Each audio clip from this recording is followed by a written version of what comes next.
आपकी आवाज में आज बात धान, किसान और इन दोनों पर जारी सियासी घमासान की। छत्तीसगढ़ में धान की खरीदी और समर्थन मूल्य को लेकर सियासी जंग पहले ही जारी थी। अब केंद्र सरकार की तरफ से बढ़ाए गए एमएसपी पर नया संग्राम छिड़ गया है। कांग्रेस ने मोदी सरकार पर किसानों के साथ धोखा करने और उनका मजाक बनाने का आरोप लगाया, तो विपक्ष में बैठी बीजेपी सरकार पर हमलावर हो गई। यानी धान पर घमासान जारी है, खुद को किसानों का सगा बताने की होड़ लगी है। कई सवाल हैं जिनके जवाब जानने की कोशिश करेंगे। खास पैनल भी हमारे साथ जुड़ेगा, तो आइए शुरू करते हैं आपकी आवाज। आपको बताते हैं कि छत्तीसगढ़ में धान पर घमासान कहां से शुरू हुआ। दरअसल कृषि मंत्री रविंद्र चौबे ने धान के एमएसपी को लेकर केंद्र सरकार पर निशाना साधा है। उन्होंने कहा कि प्रधानमंत्री सम्मान निधि निराश्रित पेंशन की तरह है। धान के एमएसपी में सिर्फ 53 रुपए की बढ़ोतरी की ये किसानों के साथ धोखा और वादा खिलाफी है। केंद्र सरकार क्वारंटीन में है और इससे बाहर आना चाहिए। इसी के साथ पूर्व सीएम डॉक्टर रमन सिंह पर निशाना साधा। रविंद्र चौबे ने कहा रमन सिंह बुजुर्ग हो गए हैं। उन्होंने कहा कि डॉक्टर रमन सिंह कई बातें भूल जाते हैं। रमन सिंह को यह बताना चाहिए कि 2100 रुपए समर्थन मूल्य और बोनस की राशि की घोषणा करके वो भूल क्यों गए। वहीं रविंद्र चौबे ने केंद्र सरकार पर भी निशाना साधा। घर में बुजुर्गों की बहुत इज्जत होती है। डॉक्टर रमन सिंह जी बुजुर्ग हो चुके हैं, उनका हम बहुत सम्मान करते हैं। लेकिन आप लोगों को मालूम है, जो बुजुर्ग हो जाता है वो कई बातों को विस्मृत कर देते हैं, भूल जाते हैं। कभी उनसे पूछ लेना कि कई सौ रुपया और 300 रुपया की घोषणा मुख्यमंत्री रहते क्या उन्होंने ही की थी, और लगातार 15 साल हुकूमत में रहने के बाद उन्होंने किसानों को धोखा क्यों दिया। ये प्रश्न का उत्तर वो कर दे तो मैं कभी भी उनके प्रश्नों को उत्तर दे दूंगा। फसलों की एमएसपी में बढ़ोतरी पर छत्तीसगढ़ में जुबानी जंग तेज हो गई है। नेता प्रतिपक्ष धर्मलाल कौशिक ने कृषि मंत्री रविंद्र चौबे के बयान पर पलटवार किया। धर्मलाल कौशिक के मुताबिक न्याय योजना के जरिए किसानों के उधार चुकाने वाली सरकार ये भी देखे कि केंद्र सरकार ने धान के अलावा अन्य रबी फसलों का भी एमएसपी बढ़ाया। धर्मलाल कौशिक ने रमन सिंह को बुजुर्ग कहे जाने को रविंद्र चौबे की खींच करार दिया है। रविंद्र चौबे जी जिस बात को बोल रहे हैं, उनकी सरकार में कितनी बढ़ाई है मेरे पास है जानकारी। किसानों का कैसे अपमान किया है ये रविंद्र चौबे भी अच्छी तरह से जानते हैं। बड़े शान के साथ में कहते हैं हमने राजीव गांधी न्याय योजना प्रारंभ की है। यही आपकी न्याय योजना है कि आपने घोषणा किया 2500 में धान खरीदी का, और सरकार में आ गई तो 1800 में खरीदी किए, और जो किसानों के उधारी का पैसा है आप उसको न्याय योजना बना रहे हैं, उसको 4 किस्त में दे रहे हैं, वो भी उधारी के पैसा आपके न्याय योजना है। जिस प्रकार से किसानों को धोखा दिया गया है, आने वाले समय में किसान उनको सबक सिखाएंगे। तो आपने सुना, धान पर घमासान है, संग्राम है, धान, किसान और घमासान, ये स्थिति है। धान की खरीदी, उसके बाकी के पैसे, उसके समर्थन मूल्य, केंद्र सरकार के समर्थन मूल्य 53 रुपए पर घमासान जारी है। इस वक्त 3 खास मेहमान हमारे साथ जुड़ रहे हैं। हमारे साथ रविंद्र चौबे जी, कृषि मंत्री हैं, छत्तीसगढ़ सरकार में जुड़ रहे हैं। रविंद्र चौबे जी, बहुत बहुत स्वागत करता हूं मैं आपका।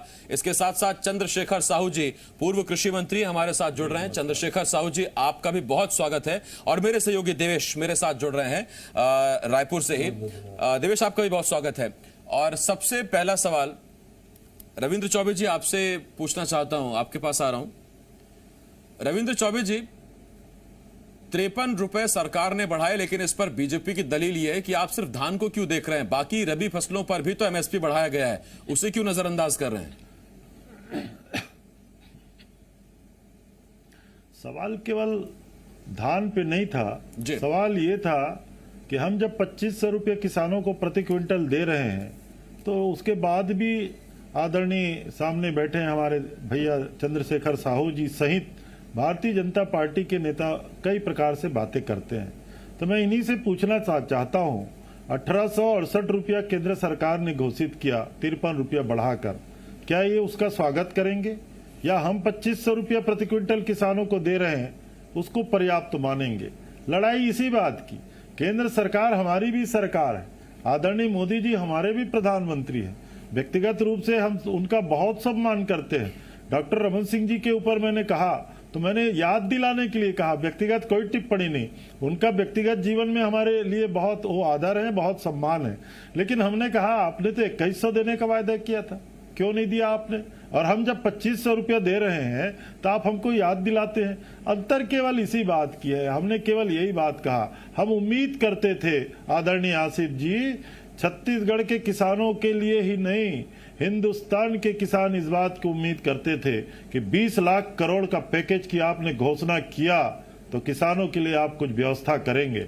अगर हमारी आदरणीय भूपेश बघेल जी की सरकार ने कहा कि हम किसानों को पैसे देंगे, हम उनकी धान खरीदी करेंगे, हम उनका कर्जा माफ करेंगे, हम उनका सिंचाई टैक्स माफ करेंगे, हम उनको प्रोत्साहन देंगे, हम उसको राजीव गांधी किसान न्याय योजना के अंतर्गत सपोर्ट करेंगे, तो जो बात हमने कहा है उनके अकाउंट में, उनके मोबाइल नंबर से आप देख लीजिए, किसानों के खाते में 1 साल की आपकी कांग्रेस की सरकार ने छत्तीसगढ़ में 53,000 करोड़ रुपया, फिर से आंकड़े कहता हूं, 53,000 करोड़ रुपया किसानों के खाते में हमने दिए।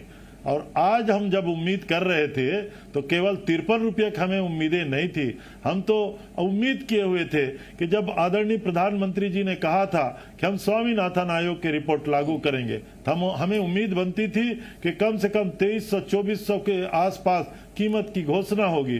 जब उन्होंने कहा कि लागत मूल्य का 1.5 गुना हम कीमत देंगे, तब भी हम उम्मीद करते थे कि हमें केंद्र सरकार से सपोर्ट मिलेगा, लेकिन कहीं नहीं। हम तो कल जब कृषि मंत्री जी ने घोषणा किया 53 रुपये की सपोर्ट प्राइस के लिए, तब भी उनसे उम्मीद करते थे कि छत्तीसगढ़ नहीं पूरे देश के किसानों के लिए और कुछ बातों का जिक्र करे। और जहां तक अन्य फसलों का सवाल है, मक्का का, गन्ना का सपोर्ट प्राइस बढ़ाया गया, लेकिन हमने केंद्र सरकार से अनुरोध किया है। आदरणीय कृषि मंत्री भाई नरेंद्र सिंह तोमर जी से जब हमारी चर्चा हुई थी, हमने उनसे आग्रह किया कि जो वर्तमान मंदी के दौर में खरीदी कहीं नहीं हो पा रही है, पोल्ट्री का उद्योग बिल्कुल बैठा हुआ है और उसके कारण मक्के की खरीदी नहीं हो पा रही है, तो केंद्रीय एजेंसियों से, चाहे ट्राइफेड के माध्यम से, चाहे नैफेड के माध्यम से, चाहे एनसीसीएफ के माध्यम से, अन्य किसी माध्यम से हमारे किसानों के मक्के की खरीदी करें। आप मिनिमम सपोर्ट प्राइस बढ़ा देंगे, 1760 रुपये था मक्के का कीमत, आज 90 रुपया आपने बढ़ा दिया, लेकिन किसानों को क्या मिल रहा है? 1200 रुपये में हमारा मक्का नहीं बिक पा रहा है। मंत्री जी, इसलिए हम आग्रह बीजेपी ये कहती है बनाइए कि जो एमएसपी के लिए नियम शिथिल किए गए वो रमन सिंह की सरकार में 2 बार किए गए, एक बार आपको भी उसका लाभ मिला।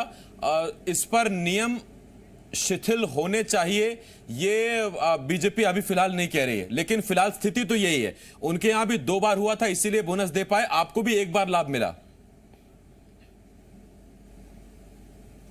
नहीं, सवाल इस नहीं है। बोनस के बारे में आपने कहा तो प्रश्न दूसरा है। मिनिमम सपोर्ट प्राइस पे धान खरीदी होना चाहिए, ये केंद्र सरकार का आदेश है। पिछले साल हमने धान की खरीदी 2500 रुपये प्रति क्विंटल में करी और इस साल भी हम 2500 रुपये प्रति क्विंटल में खरीदने का, और केवल इस साल नहीं, जब तक छत्तीसगढ़ में किसानों के आशीर्वाद से माननीय मुख्यमंत्री भूपेश बघेल की सरकार है, हम 2500 रुपये कीमत किसानों को देंगे। लेकिन केंद्र सरकार ने कहा कि 1815 रुपया से अधिक 1 रुपया भी कोई सरकार देगी छत्तीसगढ़ की सरकार, तो हम उसका चावल नहीं खरीदेंगे। छत्तीसगढ़ में 38 लाख हेक्टेयर में धान की खेती होती है। हमारे यहाँ धान का उत्पादन 1,25,00,000 मीट्रिक टन, हमने 85 लाख मीट्रिक टन धान की खरीदी की और केंद्र सरकार ने कहा कि हम आपका चावल नहीं लेंगे, तो छत्तीसगढ़ सरकार क्या करती? हमने कहा इसीलिए कि आपकी बात हम मानते हैं, 1815 में हम धान की खरीदी करेंगे, शेष राशि जो है हम किसानों को अन्य योजना बना करके डालेंगे। इसलिए राजीव गांधी किसान न्याय योजना, इसीलिए राजीव गांधी किसान न्याय योजना हमने लागू किया और उसके माध्यम से हमने किसानों को अंतर की राशि उनके खातों में हस्तांतरण किया। उसकी पहली किस्त 21 मई को राजीव जी के पुण्यतिथि के अवसर पे किसानों के खाते में पहुंच गया है। ठीक, मंत्री जी मैं लौट रहा हूं आपके पास। चंद्रशेखर जी आपके पास आ रहा हूं। ये बात सच है कि नियमों के चलते ही आप भी बोनस नहीं दे पाए थे, नियमों के चलते दूसरी बार छत्तीसगढ़ की भूपेश सरकार के सामने भी ये अड़चन आ गई, लेकिन आपसे जो सवाल है वो ये कि 20 लाख करोड़ का भारी भरकम पैकेज और छत्तीसगढ़ धान के कटोरा, धान किसान को मिलता है 1 क्विंटल पे महज 53 रुपए, ये काफी है क्या? और ये 1.5 गुना लागत का मूल्य देंगे 2020 तक, ये वादा आपको याद है या नहीं? बिल्कुल बिल्कुल आसिफ साहब, आपने जो सवालात किए हैं वो अपने आप में मौजूद हैं, लेकिन मैं आपसे कहना चाहता हूं, अर्ज करना चाहता हूं कि जो टारगेट हमारा है एक आत्मनिर्भर भारत का।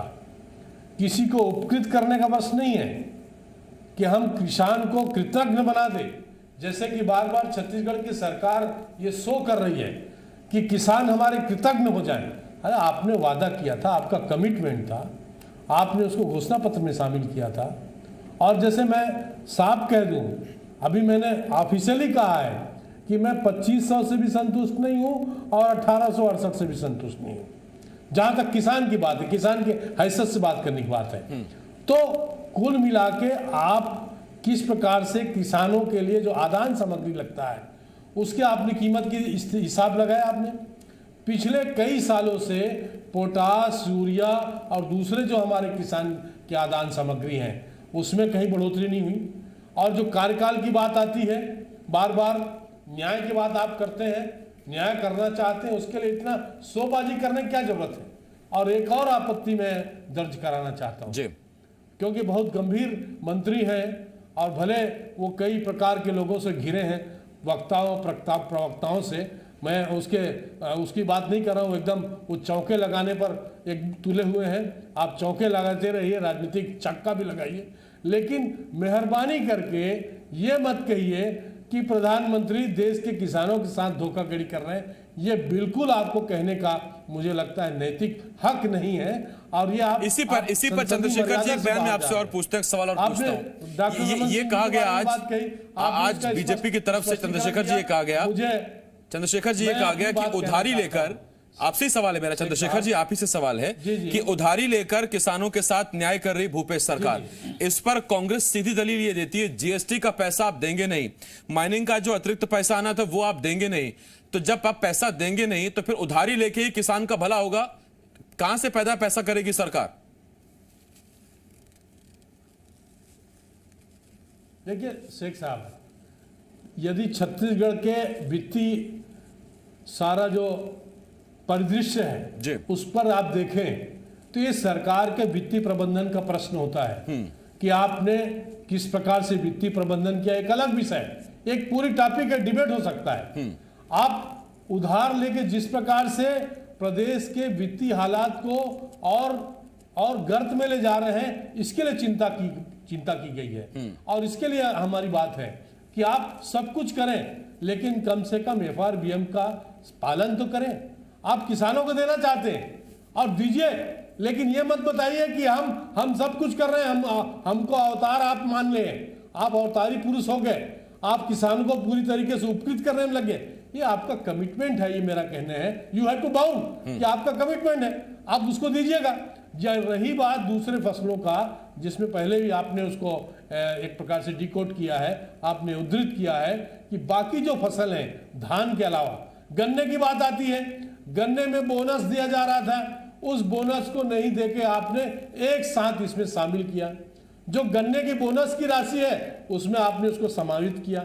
अब ठीक है, आर्थिक और वित्तीय समावेशन कर रहे हैं, उसमें मुझे कोई आपत्ति नहीं है, लेकिन ये कह के आप गन्ना उत्पादकों को बहुत ज्यादा लाभ दे रहे हैं, मुझे लगता है इसमें कहीं ना कहीं आपके एक प्रकार से आंकड़ेबाजी का खेल है। ये मेरा स्पष्ट रूप से कहना है। मैं चंद्रशेखर जी लौट रहा हूं आपके पास। जैसे माइनर फॉरेस्ट प्रोड्यूस, लघु वनोपज जो हमारे उत्पाद हैं, उसको ट्राइफेड खरीदी करती है।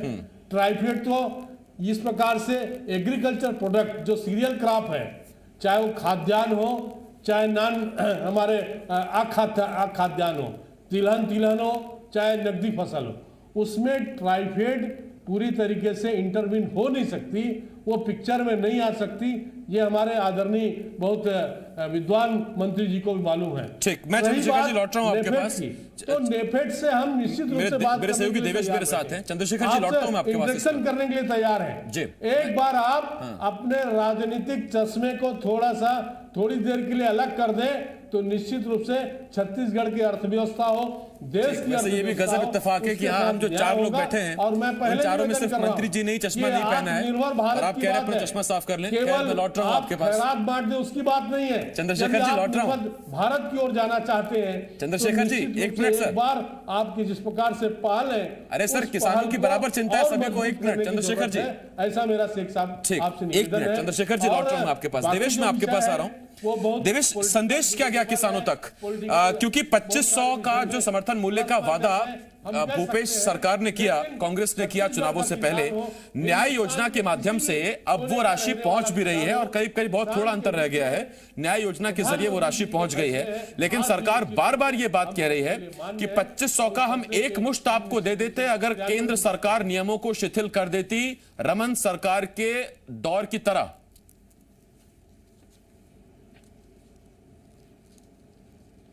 देखिए, जाहिर तौर पर किसान न्याय योजना जब लाई गई उस दौरान भी सरकार का तर्क यही था कि केंद्र सरकार ने जिस तरह से भारतीय जनता पार्टी की सरकार में 2 साल नियम को शिथिल किया था, जिसमें केंद्र और राज्य के बीच जो करार है, जिसमें यह कहा गया है कि अगर राज्य तय समर्थन मूल्य से ऊपर की राशि अगर किसानों को देगी, उस कंडीशन में छत्तीसगढ़ का चावल केंद्र सरकार नहीं खरीदेगी।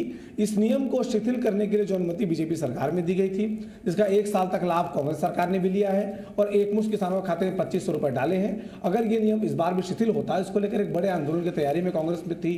राम मंदिर का फैसला आ गया, उसकी वजह से जो बाई रोड यहाँ से दिल्ली जाकर के आंदोलन करने की तैयारी कांग्रेस कर रही थी, उसको शिथिल करना पड़ा और बाद में अन्य राज्यों की योजनाओं का अध्ययन करने के बाद उस आधार पर नई योजना यहाँ पर लाने की बात चली और उसकी वजह से किसान राजीव गांधी किसान न्याय योजना यहाँ पर लाई गई। शायद यही वजह भी है कि धान कितना बिका, कितना धान खरीदा गया, उसको आधार न मानते हुए 1 एकड़ धान में कितना 15 क्विंटल जो धान खरीदा जाता है, तो उस 15 क्विंटल के आधार पर एकड़ को आधार मानते हुए पैसे देने का फैसला जो प्रदेश की सरकार है उसने लिया है।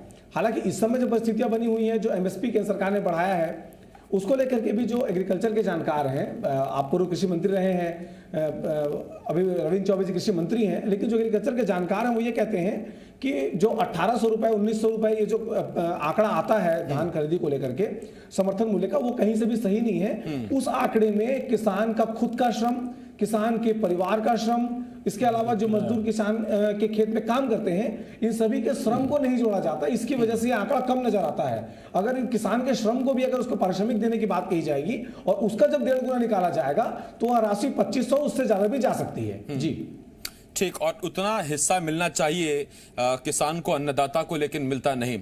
रविंद्र चौबे जी, मैं एक बार फिर आपके पास आ रहा हूं, उसके बाद चंद्रशेखर जी मैं आपके पास आता हूं। रविंद्र चौबे जी, अगर इसी तरह से न्याय योजना या किसी इसी तरह विकल्प के तरह किसानों तक उनका बाकी पैसा पहुंचाया जाना था, तो फिर ये उप समिति, मंत्रिमंडल की समिति, ये सब की क्या आवश्यकता थी? आप इसको पहले ही कर सकते थे और मुझे लगता है कि शायद आपने तैयारियां पहले ही कर ली गई होंगी, क्योंकि पहले साल नियम शिथिल रहेगा ये जानकारी आपको भी थी, लेकिन उसके बाद क्या होगा इसका अंदाजा आपको भी रहा होगा। सवाल इस बात का है कि हम लगातार केंद्र सरकार से प्रयास करते रहे। माननीय मुख्यमंत्री जी ने केंद्रीय कृषि मंत्री जी से, केंद्रीय खाद्य मंत्री जी से और आदरणीय प्रधानमंत्री जी से बार बार अनुरोध किया कि उन्होंने जो केंद्र सरकार ने आदेश किया है कि 1815 रुपये जो उस समय का एमएसपी था, मिनिमम सपोर्ट प्राइस धान का प्रति क्विंटल, उसको अब गाइडलाइन ना माना जाए और हमने 2500 रुपये का वायदा किया था, हमें 2500 रुपये देने की अनुमति दिया जाए। तो केंद्र सरकार ने कहा कि 1815 से ज्यादा आप नहीं दे सकते, अगर देंगे तो छत्तीसगढ़ में धान की खरीदी को आप करेंगे, हम चावल की खरीदी नहीं करेंगे। हमने पैसे नहीं मांगे आसिफ जी, हमें केंद्र सरकार से 1 रुपया नहीं चाहिए, न कल चाहिए न कल आने वाले कल में चाहिए। हम अपने किसानों की धान खरीदी अपने संसाधनों से करेंगे। हमने तो केवल अनुमति मांगी, उसको भी केंद्र सरकार ने मना कर दिया और उन्होंने कहा हम आपका चावल नहीं खरीदेंगे। हमारे छत्तीसगढ़ में लगभग 38-39 लाख हेक्टेयर में धान की खेती होती है। हमारा धान का उत्पादन 1,25,00,000 मीट्रिक टन होता है। 90 लाख मीट्रिक टन धान के आसपास किसान धान बेचते हैं। 85-87 लाख मीट्रिक टन धान हम खरीदी करते हैं और केंद्र कह दे हमारा चावल नहीं लेंगे तो सरकार के सामने तो धर्म संकट है ना। हमने केंद्र की बात को, उनके गाइडलाइन को, उनके एडवाइजरी को माना। 1815 हम देंगे। मौका देना मेरा जिम्मा है, क्योंकि डिबेट आधे घंटे की है। मैं लौट रहा हूं मंत्री जी आपके पास। चंद्रशेखर जी आपके पास आ रहा हूं। चंद्रशेखर जी, मुझे एक बात बताइए, जब 1.25 लाख मीट्रिक टन धान की पैदावार होगी, 85 लाख मीट्रिक टन सरकार खरीदेगी और आप उस पर यह शर्त लगाएंगे, तो फिर क्यों नहीं सरकार 5% रकबा कम करेगी या अब धान इससे ज्यादा ना हो, ये बात कहेगी? फिर आप वहां भी निशाना साधते हैं एक सरकार पर। नहीं, देखिए आसिफ साहब, मेरा बहुत विनम्र अनुरोध है जी। लगभग 1 करोड़ लाख मीट्रिक टन हमारा सब प्रकार से उत्पादन है। जब रकबे घटे हैं तभी हालत है, यानी जो स्थितियां बन रही है। दूसरे फसल की तरफ भी हम डाइवर्ट हुए हैं। दूसरा फसल में भी हमारा सोयाबीन और मक्का और दलहन तिलहन की भी फसलें हुई है, इसीलिए उनको प्रोत्साहन की बात हुई थी। अभी जो न्याय योजना की बात सामने आई है उसमें भी इसका जिक्र आया है कि हम दलहन तिलहन फसलों को प्रोत्साहित करेंगे, उसके लिए हम कुछ न कुछ दूसरे प्रकार से प्रोत्साहन देंगे। और सरकार किसी एक राज्य विशेष के लिए ये फैसले नहीं ली है। केंद्र सरकार के बारे में जो आज बात कही जाती है वो हमारे कांग्रेस पार्टी की सरकार है, सत्तारूढ़ पार्टी का जो यहाँ पर स्ट्रेटजी है उसके तहत कही जाती है। आपको पॉलिटिकल माइलेज लेना है, आप पॉलिटिकल माइलेज लेने के लिए आपने समिति बनाई, विधानसभा में अलग ये भी बहुत दिलचस्प है। माफ कीजिए चंद्रशेखर जी, मैंने आपको कहा था मेरे पास 1 ही मिनट है, लेकिन ये भी बहुत दिलचस्प है। आज तक कांग्रेस बीजेपी पर आरोप ये लगाती रही कि बीजेपी दरअसल ब्रांड की पैकेजिंग, मैन्युफैक्चरिंग और ब्रांडिंग बहुत शानदार करती है, लेकिन आज चंद्रशेखर जी कांग्रेस पर आरोप ये लगा रहे हैं कि अपनी योजना की ब्रांडिंग बड़ी जबरदस्त कर रहे हैं, शोबाजी की जा रही है, ना की जाए। खैर कैसे भी हो, किसान को फायदा मिले, हम तो यही चाहते हैं, हम सब भी यही चाहते हैं। चंद्रशेखर जी बहुत शुक्रिया, रविंद्र जी आपका बहुत बहुत शुक्रिया, मंत्री जी हमारे साथ जुड़े हुए थे, चंद्रशेखर जी आपका और देवेश आपका बहुत शुक्रिया हमारे साथ जुड़ने के लिए। छत्तीसगढ़ यानी धान का कटोरा, यहां धान ज्यादा होता है आप जानते भी हैं, और धान इतना होता है कि 1.25 लाख मीट्रिक टन धान की पैदावार है। 85 लाख मीट्रिक टन सरकार ने खरीदा, 2500 का वादा था, अब दूसरे जरिए से पैसा पहुंचाने की कोशिश की जा रही है, पैसा पहुंचा भी है, दावा सरकार कर रही है। लेकिन अब सवाल यह उठ रहा है कि क्या अब नियमों को शिथिल नहीं कर देना चाहिए? अगर सरकारें अपने किसानों को, प्रदेश के किसानों को एक वाजिब दाम देना चाहती हैं, जितनी उनकी हैसियत है, जितना वो कर पाएंगे, क्या उसके लिए नियम शिथिल किए जा सकते हैं और क्यों नहीं किए जा सकते? तब जबकि